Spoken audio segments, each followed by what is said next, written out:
விஜய் 2 இடத்துல போட்டிடுறாரு, திருச்சி கிழக்கு, பெரம்பலூர் 2 இடத்துல அவர் போட்டிடுறதை எப்படி பாக்குறீங்க?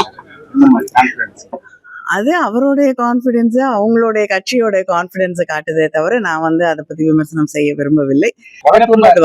விஜய் அவர்கள் இப்ப பிரச்சாரம் பண்ணும்போது பிரச்சனை ஆயிடுச்சு, அவங்க வெளியே போயிட்டாங்க, பிரச்சாரம் பண்ண விடாம திமுக காரணம் குற்றச்சாட்டு இல்லைங்க. பசையெல்லாம் உள்ள விட்டு ரொம்ப இடையூறு பண்ணதா சொல்லுங்க.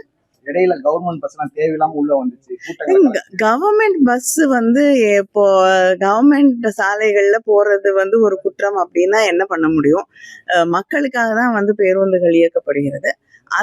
மக்களுக்கு பணி செய்யறேன்னு மக்களுடைய பேருந்துகள் அப்புறம் ஆம்புலன்ஸ் எதுவுமே அந்த பக்கம் போகக்கூடாதுன்னா அது என்ன நியாயம்னு எனக்கு தெரியல. அது மட்டும் இல்லாமல் வெளியிலே வர்றதில்லை.